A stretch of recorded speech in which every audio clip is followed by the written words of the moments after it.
Hello everyone, it's Andy here. This is not a paid advertisement, so please do not skip this. This is in conjunction with the registered UK charity Beauty's Legacy. Beauty's Legacy are a fabulous charity which I personally love. They look to find and reunite missing pets with their loved families. And today I want to highlight for them one missing pet. She is called Millie. She's an 8-year-old black, small-built greyhound, and she has grey flecks in her coat and a grey muzzle. She also has a small white spot to her chest and white to bottoms of her feet. When she went missing from her home in the Rossington area of Doncaster, DN11.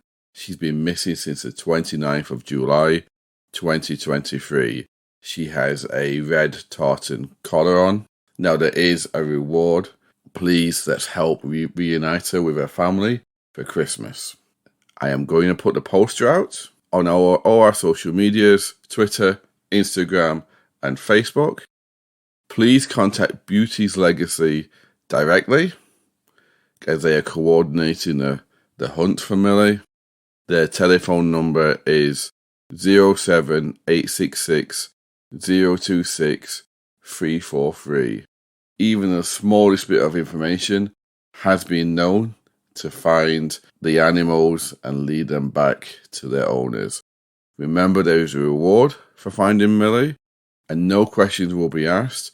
All we want is a safe return of Millie to her family. Thank you all, and I hope you have a wonderful holiday period, and let's help get Millie home for Christmas.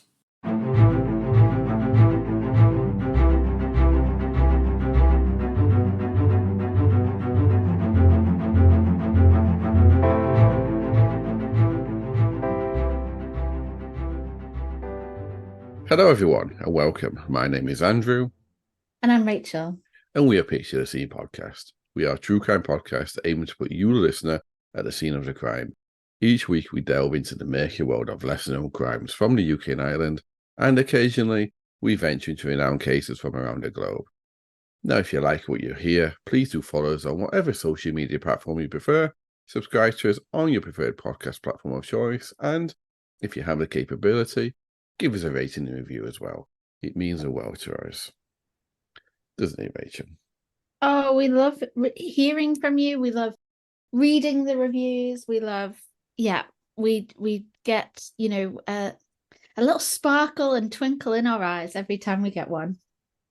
Yes, exactly. And if you like... I put him off there, didn't I, guys? She did. If you like us that much that you want to support us and see us carry on doing this for the foreseeable, then please do head over to Patreon, where you can support us for as little as £1 a month. We have bonus content and episodes depending on your tier, and it really does help us carry on. Oh, sorry, I was taking a drink. I love it. You always put me on the spot whenever I take a drink. Yes, Andrew, we want to be here for a long time, not just a good time. Woo-hoo. Exactly. But, and with any true crime podcast, listener discretion is always advised. And today, there's definitely no exception. With a title like Revenge, I don't think you can imagine there would be any. I was just about to say that. We've been spending too long together. We have indeed. Now, we do, where possible, now release episodes a week early for our Patreon supporters. So if you want to hear next week's episode today, just head over to Patreon, and it's there waiting for you already. So, how are you doing, Rachel? And before you answer that one, don't you find it's a little bit weird? It's less than a week into December by the time this gets out, but in real life, we've not even had trick-or-treaters come to our door yet. Ho, ho, ho. It is weird because, there's a lot of pre-recording going on, guys, and I'm not gonna lie. Like, there's quite a tight time frame between script turnaround, and we obviously record quite early in the morning before we start work as well. And these early mornings are wrecking me. Yes. So yeah, it's I'm definitely like I love the fact that we've planned ahead. But yeah, it's going to be weird that, and hopefully you put some Christmas bells or something on these episodes, but Definitely weird that we're talking about Christmas and we've not even had Halloween yet. Yeah, I believe this one comes out on the 19th of December, if my maths is right. So yeah, it's a bit weird, Oh, so close wow. to Christmas. Super close. But yeah, so how have you been then? Yeah, just generally speaking. Yep.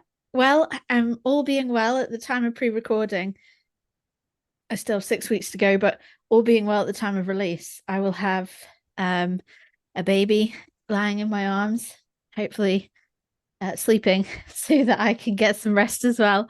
But yeah, all good, thank you. How are you? Yeah, I'm good, thank you. I'm good. Just Uh, good. I'm sparkling. I'm like a I'm like a soda stream machine on like 10 up to 11. That's how Oh, sparkling I am. I don't have a soda stream machine, but I take it 11 is the top number. It's a reference to Spinal Tap where they go. The volumes is always 1 to 10. And it Oh, goes right, yeah. like our machine turns up to 11. No, I'm getting old. Ignore that. What's a spinal tap? It's a mockumentary film about a rock band from like the 1970s or 80s or something. So yeah, let's not talk about age. Okay. The question I have though, are you ready for some true crime? Yes, definitely more ready for some true crime than I am a spinal tap mockumentary. So the last episode I did was a well-known case. And last week, Rachel, you did a lesser-known crime. So I thought I had to bring some balance back to the world again. And this case, I believe, hasn't been covered before by any other pod. But if I'm wrong, please do let me know. I'm often wrong, but I couldn't find it anywhere. Oh, okay. So if Looking it's forward to it. yes, so if it's safe for you to do so, I'd like you to relax. Close your eyes and picture the scene. Today, I'm taking us back to the 28th of September, 2019. And it was only just the 28th because it was 6 minutes past midnight and we're in Ilford. Now, Ilford is a town in East London, some 9 miles roughly from the centre of London. And it's a population of around 170,000 people, roughly. It's mainly a residential area and it's been in existence for at least around 500 years. Started life as a small village before developing into the bustling town within London that it is today. You don't just come here for your true crime facts and knowledge. You come here for your local township knowledge from Mr. Ogden. You do indeed, and it's Always learning. a little bit more history. It's probably well known for two things. Firstly, the only complete skull of a mammoth was discovered there, and also John Logie Bird. Do you know who he is? I know Yogi Bear. No, John Logie Bird was the person who invented the television. And he began inventing it in Ilford until he had to leave because he got sick. And then I believe he went to Brighton, but I could be wrong. Oh, Um, what was the healthcare better in Brighton? well, back in those days, it was all about fresh air, wasn't it? Oh, okay, okay, got you. So on this day in September of 2019, it was just after midnight and it was dark, quite obviously. And it was quite windy with a strong northeasterly wind blowing, but it was dry and relatively warm, around 12 degrees Celsius, which is 55 degrees Fahrenheit. Though there was no television watching taking place by Atiq Rahemi and his friend, who were in a car just after midnight on Cortlandt Avenue in Ilford. Cortlandt Avenue is a residential street made up of large terrace houses on either side, and even though it was just in the very early hours of a Saturday, a weekend day, it would still have been very quiet. Now, Atiq and his friend were sat in the front two seats of the car, Atiq in the passenger side and his friend being a driver, also obviously in the driver's side. When a, I don't know why I said that. Uh, when a group of masked men approached the car and started firing, hitting both of them. Now, two of the attackers, one on each side of the car, after the shots had ended, then attempted to attack Atiq and his friend with a machete each. His friend being struck, but Atiq managed to climb into the backseat of the car and avoid the machete attacks. Oh, wow. They'll get into it straight away. So the gang then quickly sped away in their car that they arrived in. So residents in the area phoned the police up straight away when they heard gunshots, and the police, both the armed response squad and the normal police and an ambulance, attended the scene. Now, amazingly, both men survived. The extent of the injuries, I don't know what it was because it wasn't reported on. And we also if either Atiq or his friend recognized any of the men, and it's generally believed that they did, or at least some of the men, they never informed the police who they were.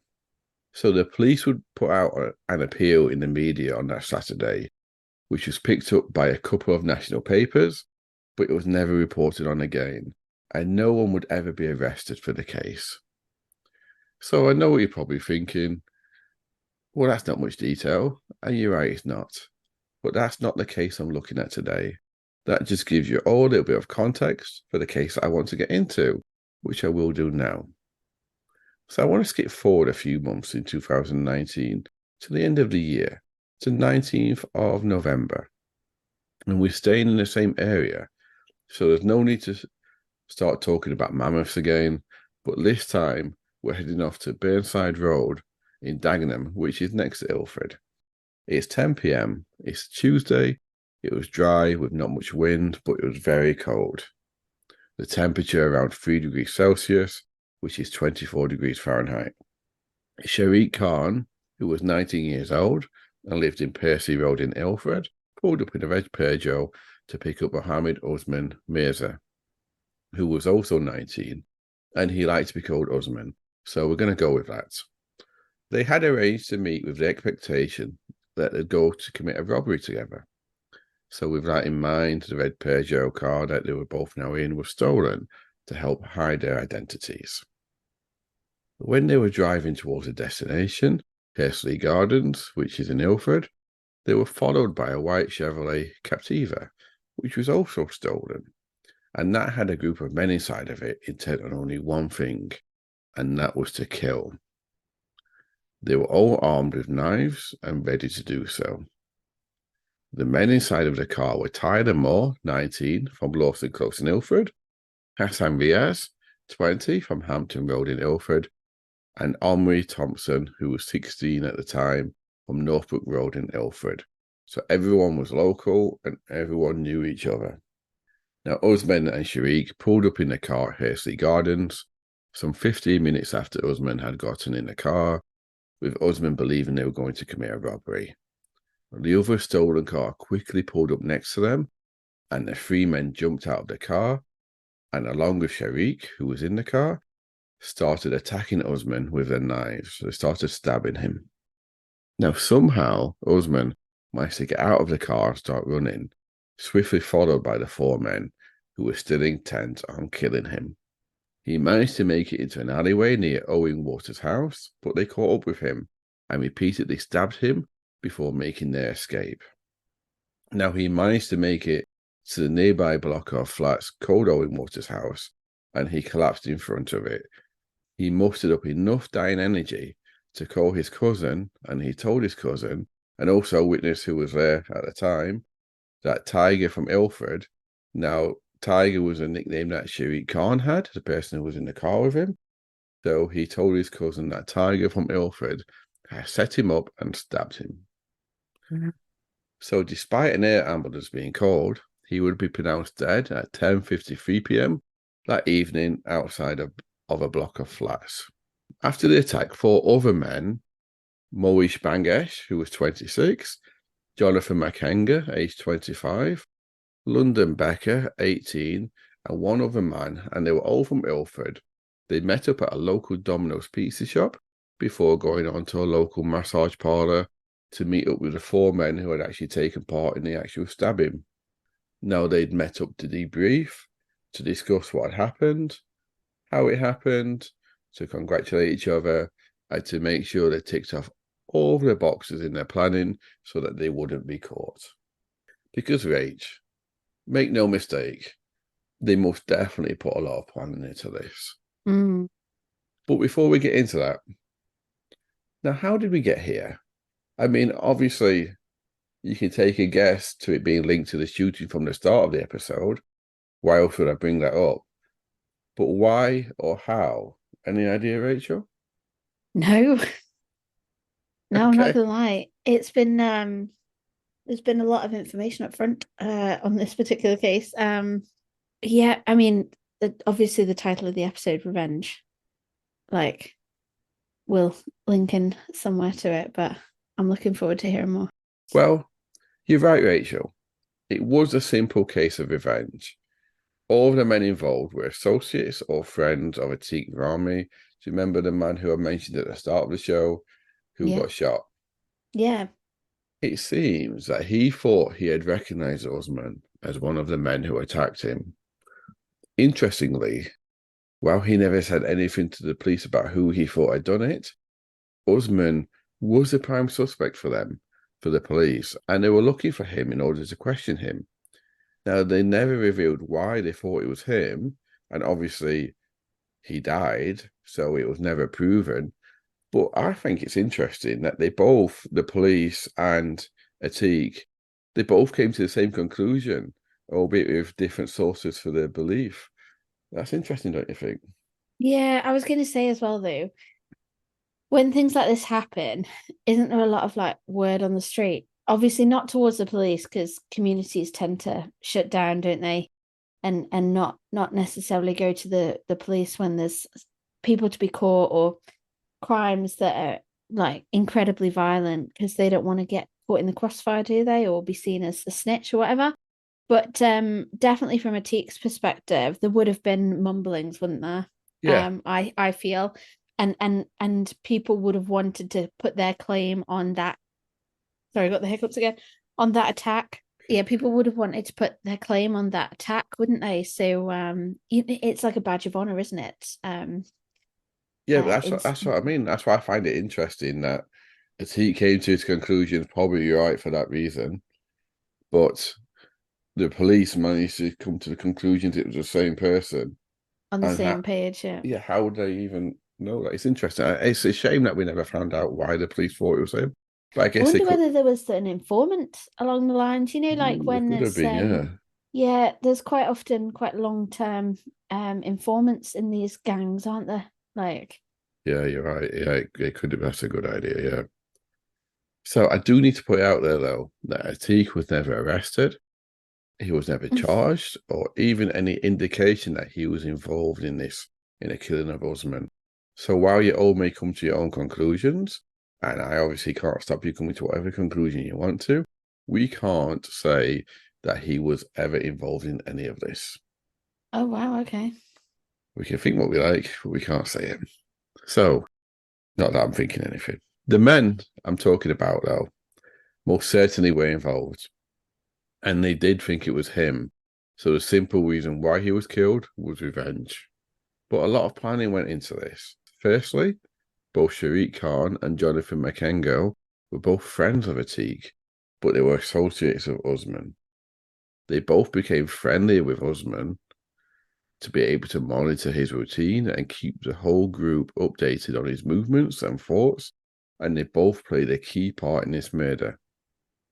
In roughly the 6 weeks leading up to the murder, from the 5th of October until the day before, the 18th of November, several cars were stolen by different members of the gang in order for them to scope out all possible areas involved in the killing.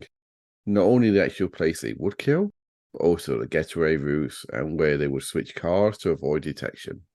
So immediately after the attack, once they had gotten away, both the red Peugeot and the white Chevrolet were both set on fire to hide evidence, with telephone calls being made to the people who were not there to come and pick the others up before dropping them off. And all of this was done with stolen cars. Now, burning mobile phones were used, and you're going to love this bit, Rachel. I know you will. Burning mobile phones were used, and also it shows a great bit of knowledge about evidence.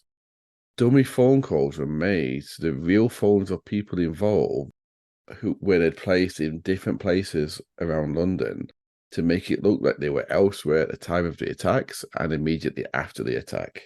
Oh wow, that is clever. Because like, how often do you and I talk about like the stupidity of criminals committing crimes in this modern age, like post 2010, whatever, with like phones pinging off cell towers, phones being on and on the move between, crime scenes and people making calls and texts and thinking, oh yeah, if I delete them, they'll completely be erased. But yeah, these guys are pretty knowledgeable and obviously giving the police the runaround because they'll be looking in, you know, they'll be looking at certain areas that they're not even in, but they've been clever enough to place themselves at.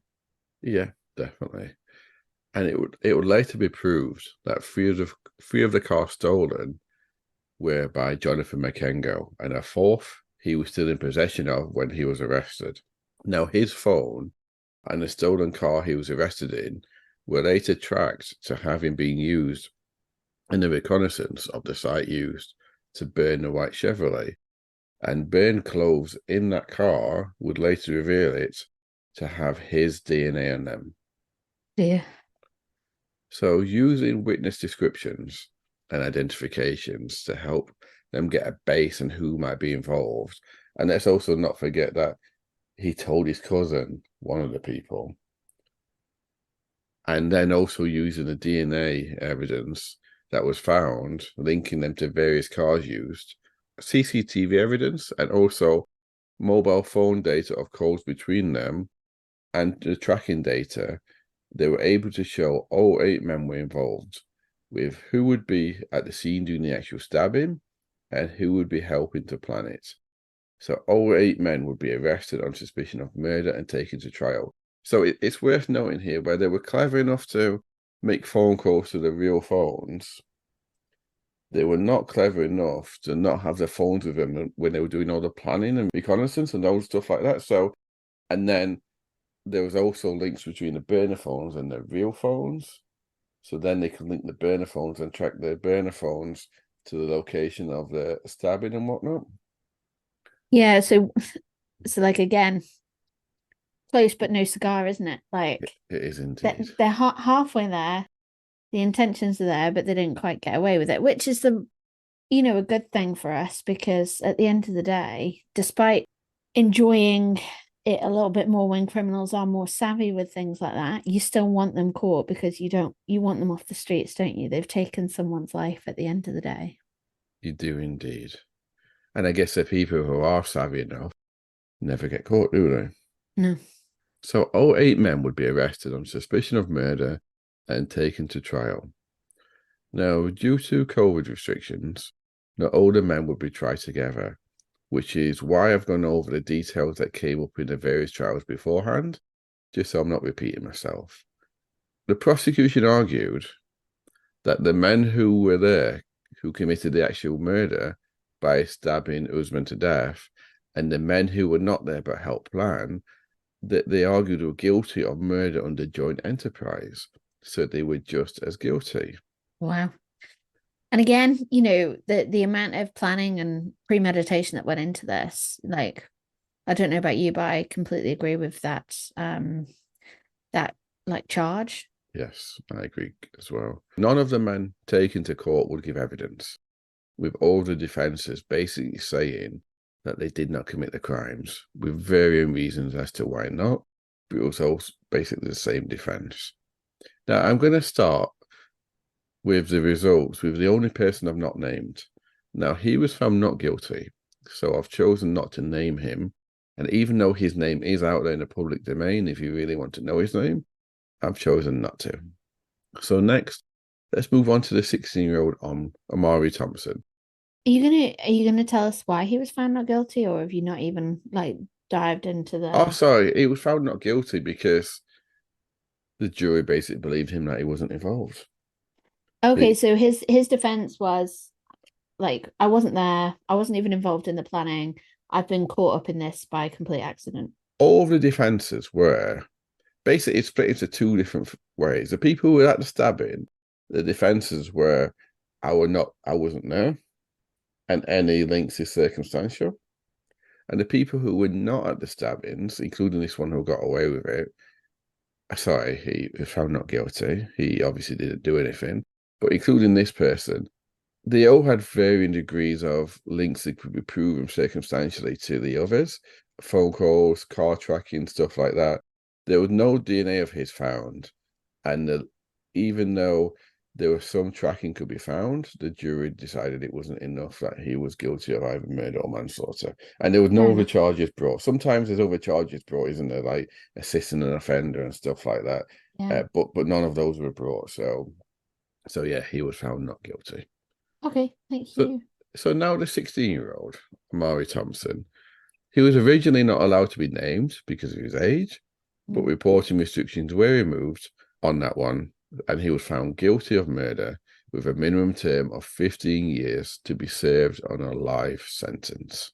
Wow. Okay. So the other three men who were there and stabbed him all were found guilty of murder and sentenced to life, with Tyler Moore getting a minimum term of 20 years. Sharik Khan, who was in the car with him, do you remember, with Usman? Mm-hmm. He got a minimum term of 25 years. And Hassan Riaz, a minimum term of 24 years. Jeez. So that guy that got not guilty was pretty fortunate, right? That Yeah, well, he wasn't yeah, there. because these are hefty sentences. Yeah, he wasn't there um, at the actual Shooting. stabbing. So Stabbing, sorry. yeah, and so now for the other three men. Now they were all found guilty, but what do you think? Murder or manslaughter, Rachel? I'm gonna say murder. I feel like the judge was coming down on everyone pretty hard in this case. Well, you're right and you're wrong. Oh, London Becker, he would be you found love guilty. you Sorry. love telling me when I'm wrong. He had a smile on his face, listeners. Well, you're right, but you're wrong. I've got to take my small moments of pleasure in life. Yeah, so London Becker, he would be found guilty of murder and be given life with a minimum term of 14 years. Now, Jonathan McKengo, he would be found guilty of manslaughter and be given a term of 16 years in prison with an extended license period of 5 years on his release. So he could potentially be out after 2/3, but then he'd have to do the 5 years on license afterwards. Now, Moise Vangesh would also be found guilty of manslaughter, but even though he would be found guilty of manslaughter, he would be given a life sentence. Oh wow. Unlike Jonathan, yeah, he would be given a minimum term of 14 years in prison. It's not often you see a life sentence for manslaughter, is it? No, absolutely. That's why I was so shocked. So the question is then, why a life for him, but not Jonathan? Can you think why, Rach? Oh, has he got past criminal convictions, history? No. It was simply due to the levels of involvement. Moise was actually acting as a friend of Usman. Without his connection to him, the attack would have been a lot more difficult or possibly not even possible at all. Oh, And, okay. and also after the attack, he was the one who booked a massage parlor so that they could debrief. He was one on the phone to Usman constantly up to the attack to make sure nothing unexpected would happen. And he was actually on the phone to him right up until minutes before the attack. Now, do you remember that Usman called his cousin as he was dying? Yep. Well, he was the one that his cousin called straight afterwards. Because remember, they all thought he was his friend. And his cousin wanted him to help him find Usman because he was in trouble. And then, even though he never found him with his cousin, when he knew all along where he was, all this time he was with the cousin, who was also relaying the information that he was getting back to the others at the massage parlor just before joining them at about midnight. And obviously, all that information was feeding the Yeah, fire. It was fueling the fire, right? yeah. So, yeah, no, absolutely, that makes sense. And even up to 2:40 a.m., so his cousin would have known he was dead by now, Usman. He was still in contact with Usman's cousin to get information out of him. So yeah, so that's why the judge basically said, without you, it wouldn't have happened. So life, even though you got manslaughter. So all men, with the exception of the last two, Jonathan and Moaz, they would accept their sentences, with those two appealing the sentences, not the conviction. Mm. So they were still accepting they were involved, but they appealed the sentences. Now, they would argue that the judge was wrong to determine that they were both dangerous enough to warrant an extended sentence for Jonathan and a life sentence for Maurice without seeking advice from either the prosecution or defense. Oh, wow. So the appeal judges, they agreed that it was wrong in principle to conclude that either of the men were dangerous simply due to the judge's opinion without any type of report, because there wasn't even a pre-sentence report. Okay. The appeal judges stated that given that the jury couldn't conclude this, hence the manslaughter, not murder, so the appeal judges said even the jury couldn't state that they were dangerous. Yeah. It would be wrong of the judge to conclude that they were dangerous also. Now, the defense barristers, they also argued several other findings of the judge that the appeal judges did reject based around the facts of the case. So let's go back to that one point that the appeal judges agreed on, dangerousness. They said... Dangerousness. Sounds like you made up a word there. It Sounds like you doesn't it? made up a word, yeah. Dangerousness. I probably have. Do you think real word? Oh, no, go for it. No, I No, I'm like the going for word, it. sorry. Yeah, that's okay. Sometimes I do think I make words up. Yeah. Not just a podcast host guy, a walking, talking word maker too. Yes. So they said that while it was wrong what the judge did, this was an organized revenge attack, meticulously planned over weeks and remorselessly executed by a large group of men, then each person played an intrinsic and significant role in it. They agreed with the judge that Maurice was a significant organizer of the plan, and they also said that he made sure that he wasn't there at the actual attack to try to shield himself from conviction. So they came to the conclusion that Maurice's life sentence was not incorrect, even with the judge's finding. But they did claim, they did state, though, that the judge did make one error of calculation of aggravating factors. So its correct sentence should be life with a minimum term of 12 years, not 14. Oh, wow, okay. I've just realised that I never stated what joint enterprise is. No, you didn't, but we have discussed it before on the pod, but by all means, please go ahead and do it again. So it's just for our listeners, if you haven't heard us say it before, it's basically where you get one or more people who are involved in the actual crime and one or more people who are not involved in the actual committing of the crime, but involved in the planning, who were equally responsible, so they can be tried equally responsible for the crime, if that makes sense. Yeah, even though they're not holding the knife, yes, they were culpable just as much as the person holding the knife in committing the killing. Yes, exactly.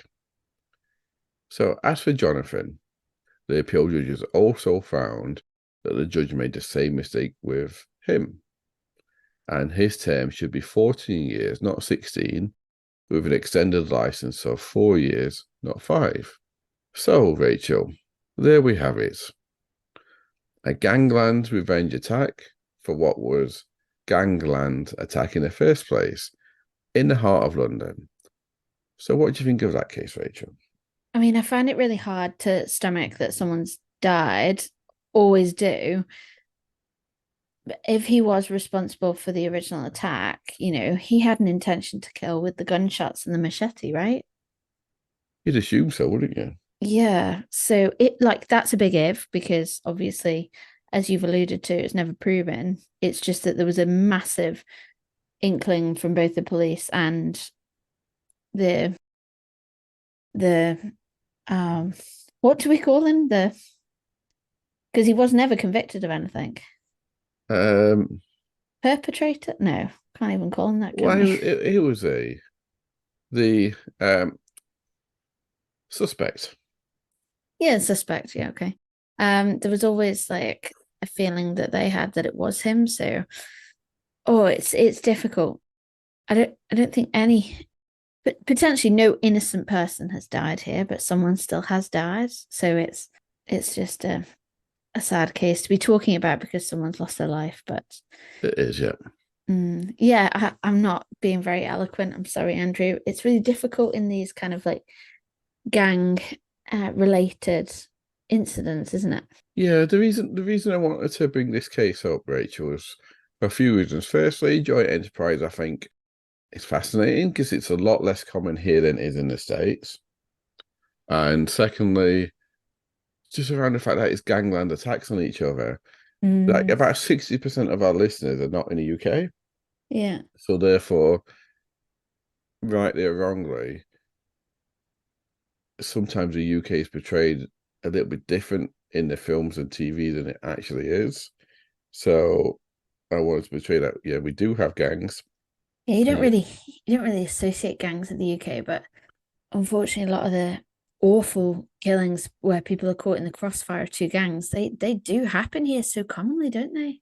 yeah, and all these people are young. I mean, two of them were 25 and 26. The rest were aged between 16 and 19. So young. Yeah. So Interestingly, you said joint enterprise isn't as common here as it is in the US. There are some states in the US where, like, regardless of what role you played in that crime, so even if the police don't have like all of the evidence that displays that you were as culpable as the person that shot, pulled the trigger, or like thrust the knife, even if you helped get them, from A to B in order to commit the crime, they are equally as culpable in some states, aren't they? Joint yeah, enterprise is just a blanket. If you did anything to facilitate this criminal, and for instance, I know we've spoken about it on the pod before, that goes as far as somebody that serves a pint of beer or a glass of wine to someone that then goes on to drink drive, and kill someone. That person behind that bar in certain states can also be done for the death of the victim. That's mad, isn't it? it is mad. Yeah, it's an interesting way to look at it because it'd make you more careful. But I guess so, it'd make the people who genuinely didn't want to be involved in a crime be more careful. But I don't think it'd have much impact on the people who wanted to be involved anyway. Yeah, I mean, if you're going to drink drive, if that's in your DNA, because I do think that that is a decision that some people do consciously make, not necessarily all, but most people do have that element of fuck it mentality when it comes to drink driving. Um, like, how is that barman or woman going to stop that? Hard of like taking your keys off you as soon as you enter the bar, but then you've got to be a pretty brash barman or woman to do that, haven't you? I'm going to take Yeah, your keys off you to make sure that I don't end up in prison tonight. yeah, exactly. Sorry, I know we went off on a bit of a tangent there, but I find it baffling. Yeah, it's interesting. It's an interesting one. So, shall it's interesting as well that in this case, both guns and knives, like bladed, I say bladed instruments because we have machetes as well, but both guns and bladed instruments for you. So it isn't a case of everyone having a gun, but it also isn't a case of guns don't exist in the UK. Oh, yeah, no, absolutely. The recent killings in Liverpool over the um not this Christmas. Was it this Christmas just gone actually? I think it was Elle Edwards, Christmas Eve. Oh, the little girl. No, she was the 24-year-old. No, I don't know Christmas that. Eve, midnight in a pub. She was outside having a cigarette, got caught in crossfire with two Liverpool gangs. That was gun.